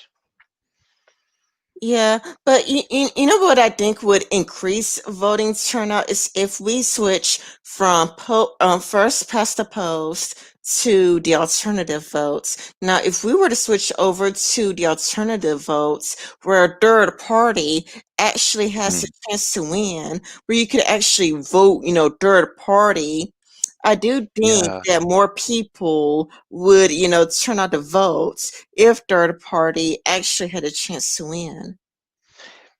yeah, because that's really because it seems to be that that whole first post that thing, it seems to be suppressing a lot of views because I think that it's getting it's getting to the stage now where maybe the DNC and RNC are just they seem to be outdated in a lot of ways, and that dichotomy or that choice it's that people have to make in the electoral voting or whatever, it doesn't seem to. It seems to be people are just sort of going along with the motion, saying, "Yeah, I'll tick this, tick, tick, tick," with very little enthusiasm. Whereas if they had a lot more, um, I guess if they had more choices or whatever, it would sort of, I guess politics would evolve because currently, like the DNC seems to be really, really out of touch, and it seems to be people just want people to vote because we're not Trump. Like that seems to be the main message. Yeah, exactly. I agree with you. It's like vote for us because we're not Trump, and they are really out of touch. And I think, didn't Obama bail out, use taxpayers' money to bail out the banks and dying, like media outlets? It's like, or using tax dollars for drone strikes. When you did all that preach about change, it's like I'm all about change, and then he just used taxpayer payers dollars for drone strikes. So he was just another neoliberal, and it's like people were like, no, no, no, no, no, you're gonna bring our soldiers back home. That's what you promised. But it's like you're just another neoliberal. And it's kind of like I feel like if we move away from first past the post to the alternative votes, then people can vote for the Green Party. People could vote for the Libertarian Party because they would now have a chance to win. Yeah, because there could be a whole party that would be founded. Let's say that it was the that'd be my kind of party. It would be sort of let's say it's Bernie Sanders. Who else? I'd say Andrew Yang. Some of those more dissident people in the Democrat who are sort of they're making a lot of waves, but they seem to be kind of pushed down by the sort of the that sort of really cobweb sort of establishment that's there at the moment. Yeah, like it's almost like I don't know, like it's like an oligarchy, it's like an elitist Mm, club. Like you do see like people like AOC doing well and Elon Omar, like people who are truly progressive.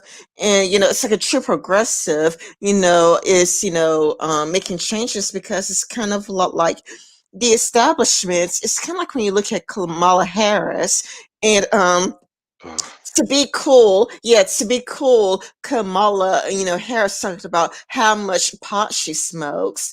But then Kamala Harris put so many people in jail for pot. Well, you no longer look cool smoking pot while at the exact same time putting numerous people in jail for smoking pot. yeah, and then she isn't she the one who says she carries hot sauce in her purse or something like that just to appeal to the youth or whatever? No, that Because like was I'm Hillary a spicy. Clinton. Oh, That was Hillary Hillary Clinton. Clinton that says that she walks around with hot sauce in her Oh my purse. God. Okay, yeah, that sort of thing is really yeah, I don't get that. It's like for some years now, I just felt the Democrats are it's sort of lost its soul and heart and it's just turned into this kind of empty shell. It's like these because they seem to deny people the same things. Like let's say that they want like a healthcare reform, like the Republicans, at least they say no, and it's a straight no, and the Democrats will probably say no, but then after their no, they put like a rainbow flag and a BLM hashtag. Yeah, I agree with you. It's like it's very. I mean, there just seems to be very corporatist. They also seem like really fake and really show. Oh, it's kind of like how they would speak out against Brett Kavanaugh. They were like, we need to speak out about against Brett Kavanaugh, and we need to stand by Lindsey Ford. But as soon as it's Joe Biden and Tara Reid, it's kind of like she's a Mm. Russian spy and whatnot, and it's like I stand by Joe and whatnot. It's like they just seems like partisan hacks. They're very fake, very duplicitous. It's like, it would Yeah, be different if they applied the same line of logic to Joe Biden. It's like, yeah. It's because I remember when they first, because it seems to be the rewriting of the narrative when they say that, oh, it was when they say, we believe all women, it was very dogmatic. Like, even if you had any doubts, saying, are we sure that that person is guilty? And they say, rape apologist. Oh, sorry. Okay, I'm not going to use that word again. So you're an apologist for this crime, this crime, this crime, or whatever. And then on the other hand, and then once the with the Joe Biden thing or whatever, it's all of a sudden there's these nuances that are added saying, oh no, we don't necessarily mean believe all women. We say, okay, we believe them at first, but then we investigate. And it's like, well, if that's what you believed, you should have had that standard before then. Like, there's I can't really respect those kind of movements unless they're proactive and they sort of know, they think of those things in advance, thinking, okay, like, what is it that we're trying to do, and what is their accepted line of thought. Like, they should have thought of that from the beginning instead of reacting to everything that might not go their way, and they thinking, okay, they we can retroactively change what we meant by the Me Too or the Believe Women or whatever, just to suit our own purposes. It's very knee-jerk reactive. It's not proactive at all. yeah, I agree with you. Like they're just used to things going their way. I think it's because they're not used to being in the age of the internet. Like they probably done this a lot during the age of television, and they could just rely on people to forget things. But the internet never forgets, that's the reason why it feels like there is so much censorship over the internet and so much cracking down over the internet, because the internet never forgets, and they don't like it when people bring up the old racist things that they said, the old sexist things that they said. It's kind of like they're kind of like a monarchy or an oligarchy. They want one sets of rules for themselves and another sets of rules for everybody else, and it's something that to me makes the Republican Party more appealing. Yeah, it's sort of there are certain things. It's because sometimes people will say things. I mean, I'd probably say that, yeah, I am guilty of racism to some extent. Because that's one of the things I'm not good at, and probably like a lot of things. Like, there's a lot of things I'm not very good at. And it's probably because there's certain things, like there might be jokes or memes that I might laugh at. So it's in Discord or whatever, when someone posts a meme that's like that has that, or even Family Guy, I watch stereotypes of different races, and like, admittedly I find those things funny. So that's kind of a I guess it's a level of casual racism that I'm kind of guilty of. But it's easier just to come forward and say, yeah, this is kind of the one of the things you might not like about me. Um, when I portray myself on, like, on Twitter or whatever. And the danger of that is being overly censorious, is that you're sort of like, there's certain things that might not be pleasant or whatever, but then when that gets suppressed and gets cleansed, then it sort of ends up in some other medium, and that place becomes a dumpster fire. Because I've seen Discord, like, that seems to be where all the bad stuff kind of filters away from Twitter, since there's certain things you can no longer do on YouTube or Twitter. And then you look at some of the Discord servers and the things that come out of it, and you sort of think, okay, it comes somewhere, it's going to come out somewhere. Yeah, and like I think i- people do laugh at racist shows. Some racist shows are really funny. Dave Chappelle had, what's it, Carl Brigsby or whatnot, or I think it's Carl Brigsby. The Black KKK leader, and it was like it's really funny. It was really really funny. It was hilarious. Or Chris Rock had Black People versus, and I'm not going to say it because it's Mm. YouTube, but it's like Black People versus, and I'm not gonna say the whole thing, but it was really funny. It was hilarious. It was oh the conundrum corrected me. It's Clayton Bigsby, and let me go through all of the things that I missed because I'll just go through everything I missed. And this is all from the conundrum. It's punching up when you're actually punching down. It's really stupid that people do these jokes on the behalf. The only way you can't vote in USA if you committed a felony because a convicted felon cannot vote in the US. The last time we had a third choice was Bill Clinton, George Bush, and Ross Perot. Um, that was in 1994. I find it was funny that Hillary said Pokemon Go and votes. Oh God. Democrats are very desperate, so with desperation, you can see apolitical movements and their peers show the cracks in their mask of show the cracks in their mask of being a pure good individual. It's really interesting that the person who is calling out racism are technically racist against the racist. Clayton, yeah, I just wanted to get all of them because I noticed that there were some of them that Yeah, I because missed. I think some of the yeah, because I sort of catch myself like giggling whenever the Family Guy is on and they've got like they played a racial stereotype or something. There was a stereotype. It was called the black woman in hindsight. It was basically like when when you've done something wrong and someone says, "I told you so," like "I told you so," and for some reason that was like I don't even know whether there's any. It's sort of a stereotype or whatever. Like when someone lectures you after you've done something wrong, saying, "I told you you shouldn't have done that. I told you. I told you. I told you," or whatever. And they had that as like there's some mothers who do that. Okay, but depending on the delivery, racist shows could bring people closer together, though. Yeah, because it's sort of but then I don't know, when I looked at the comments because it was on YouTube, I sort of saw that skit that they did, and it was yeah, there is like a racial stereotype or whatever, but then you see in the comments like it's like a lot of people it kind of unites people together. It's like there are sort of black people who sort of bond over that thinking, yep, that's exactly what my mum does to me whenever I break up with somebody. It's like, yep, this is they sort of see their own family members, and even though it's exaggerated, they sort of see themselves in. And I think as long as they're not picking on one particular race, like they, because it's that's what I like about The Simpsons. It's got like every group you could think of, the gays, the lesbians, like every possible demographic you could think of, each gets a chance to be kind of made fun of. Yeah, because it's like even I said I told you so. Even did the whole I told you so thing, a few times.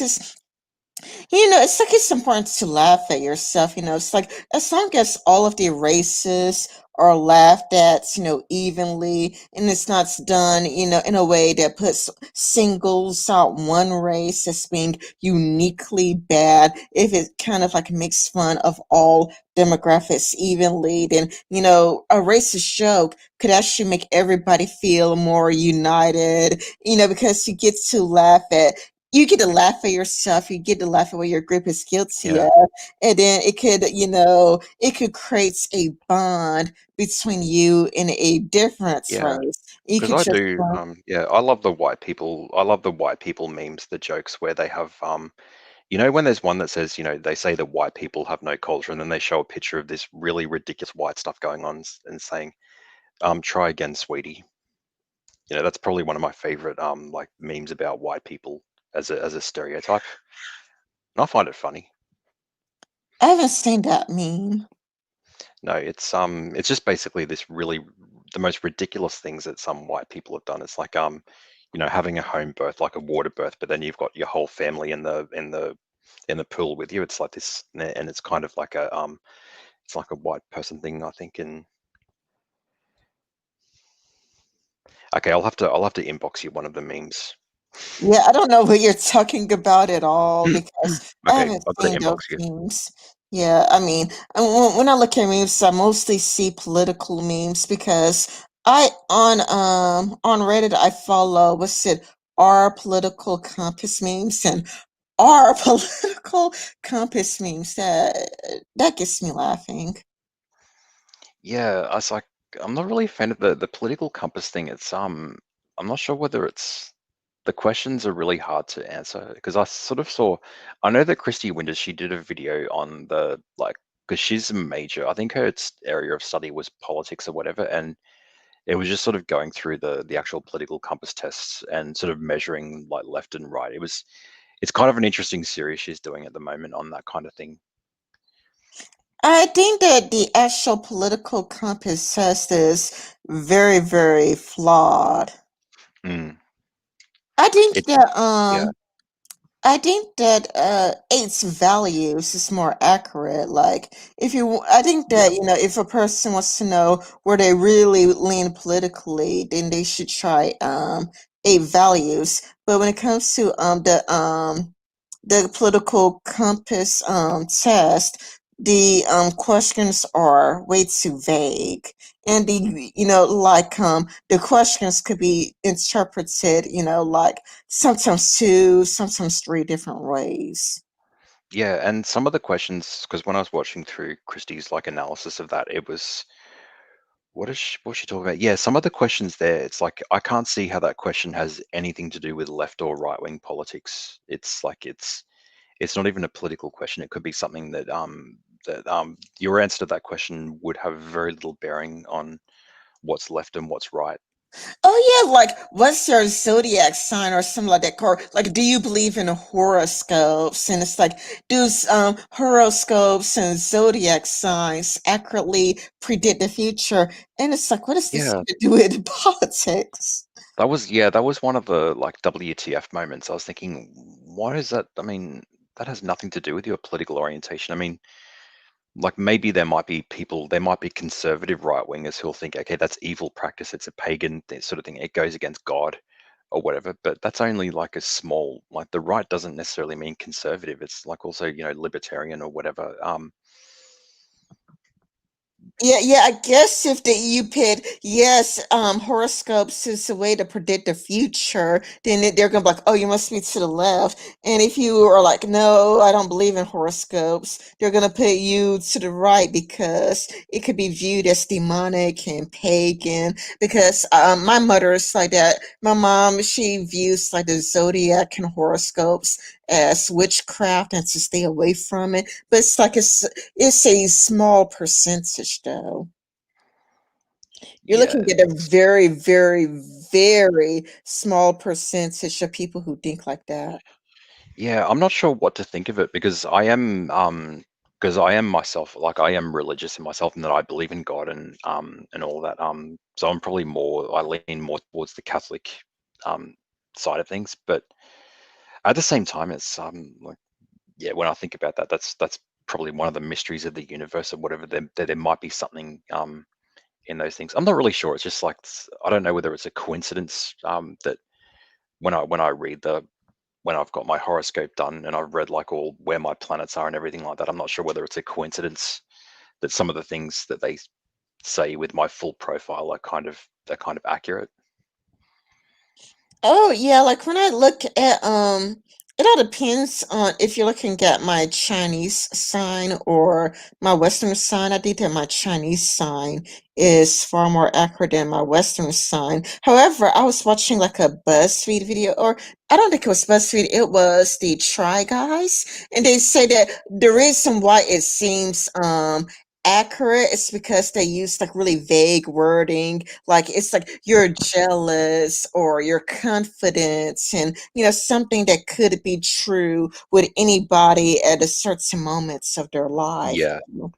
I mean, to test the like, if there's a possible test for that to sort of see how accurate you see, I think you probably have to look at all of your planets. So it's easy to read your horoscope and say, okay, I was born in February, so I'm an Aquarian. So this is what Aquarians are like. But then if they say, okay, this is an Aquarius, but their moon is in Scorpio, like which is my case, and your rising sign is Aries or whatever, which happens to be my case, then that kind of paints a picture where it's they you're kind of the moon sign, I guess. I think that tells you the stuff that you don't really, they're kind of the uncomfortable truths. They're the things that you don't really want to know about yourself. Whereas the sun sign that you see, if you read the description of your main zodiac, that's like that's all the good stuff, the stuff that you see on the surface. But the moon one is kind of it's a bit more uncomfortable.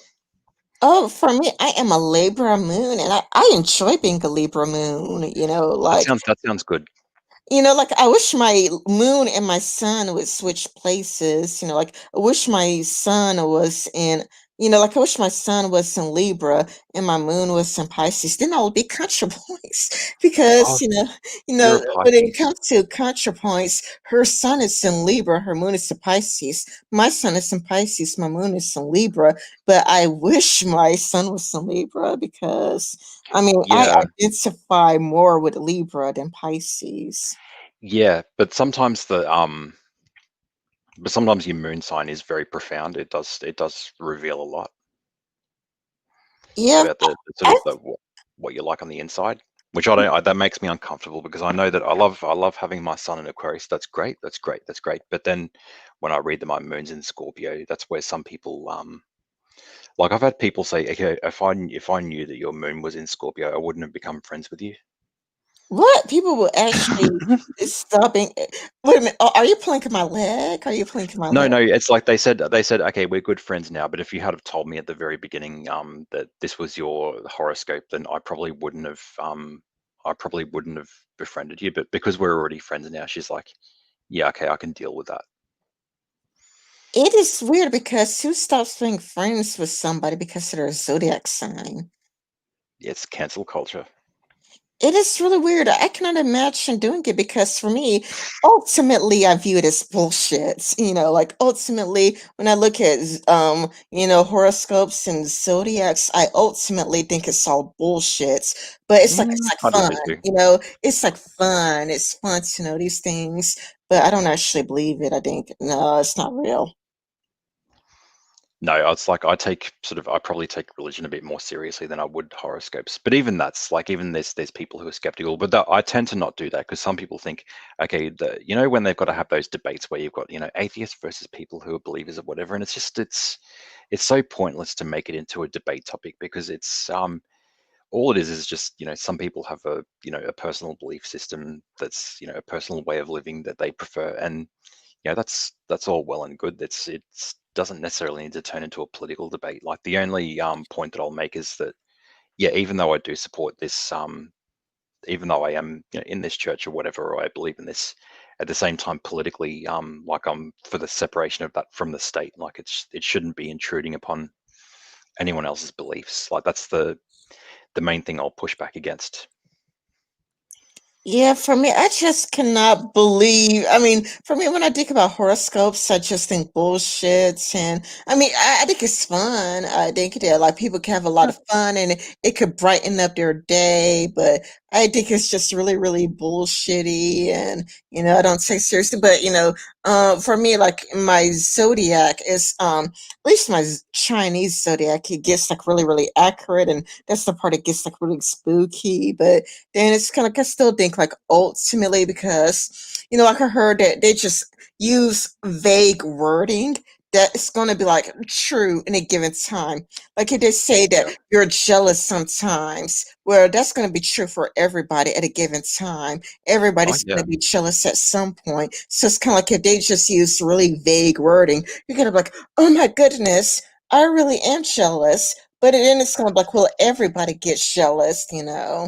Yeah, it's a natural reaction. I mean, that might be your instinct to be jealous, but then you can harness that into thinking, okay, that person is going to be an inspiration for me to to want something for myself or whatever. It's like, that might be an instinctive emotion, but it's nothing wrong with having as long as you use that emotion in a transformative way. Yeah, because okay, because like this is the way like BuzzFeed did it. I think it was BuzzFeed. I think it was or well, I forgot who did it. But what they did is that they told everybody um their wrong zodiac reading.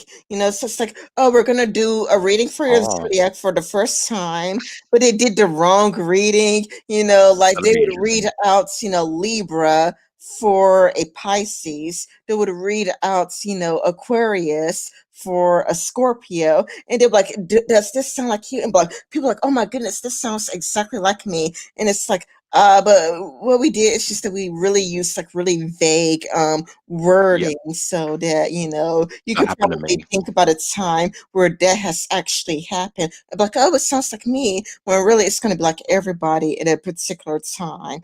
Like because it's like it's kind of like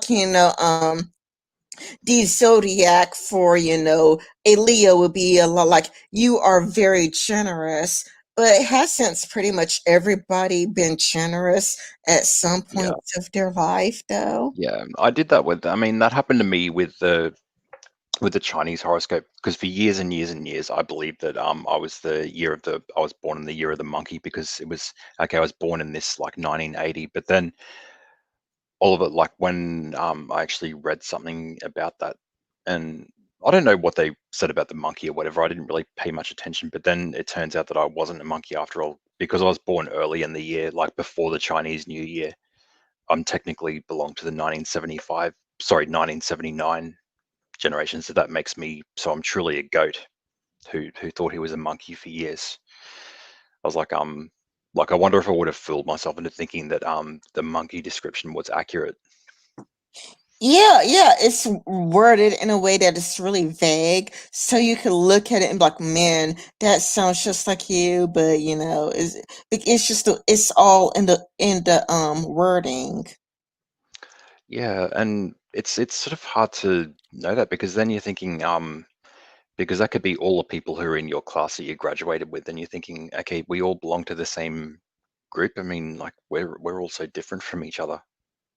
Yeah, that's the way of looking at it because it's kind of a lot like, think about your Chinese zodiac and think about your classmates. It's kind of a lot like, you know, if it was true, then you should be able to get along with your classmates perfectly because you guys would Yeah. be so similar. Yeah, you could be like so fundamentally different. And then like how in our zodiac, it's like we were all born in the Chinese year of the horse. So how could we all be fundamentally different from each other if we were all born in the Chinese year of the horse? Yeah. Unless is there like a another difference? Like do they differentiate? Like let's say that you give more details of your birth chart. Let's say I was born on this day or something like that. Does that change the like they might say there's a goat, but there could be something else in the goat. Like the I heard something about earth goats or water goats or fire goats or something like that. Oh yeah, I have heard of it, but still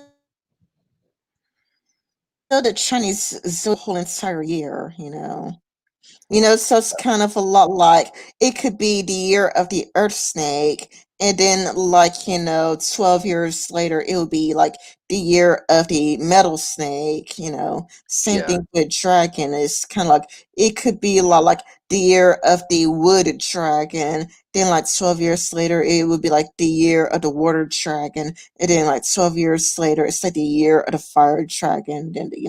Mm. And so I'm thinking to myself, why did I have such a shitty? Because it's I think it's like not necessarily if it's the year of the goat, which is like that would be my year or whatever. It doesn't necessarily mean this is going to be your year, like the goats are for the win. It could be like a shitty. It could be a completely shitty year for your own animal. Yeah, yeah, and not only that, but for me, those things, I mean, especially when it comes to predicting the future, those things are not accurate because I'm like, can you really predict my future? And it would predict things that never ever, came to pass. Yeah, no, I'm not really. I don't really understand the divination or whatever. I don't sort of put any stock in that. Yeah. Oh, okay. So you've been. I'll just have a look at what the time is. We've been streaming for about Yeah, 2 hours. Are you we getting better say sleepy? goodbye to the audience. I'm starting to get sleepy. Oh, you're starting to get sleepy. Well, we've been going for 2 hours. We Oh could my god. call it a well, I don't know if it's day or nights here in your area. We could Yeah, call it a day. it's like late afternoon for me. But I don't know. Yeah, it's midnights here. So we'll just end it here. Thank you all for watching, and thank you, Lonely Wolf, for coming. Um, Goodbye. Thank you for having me. Anytime, you're more than welcome to come back on again. Yay.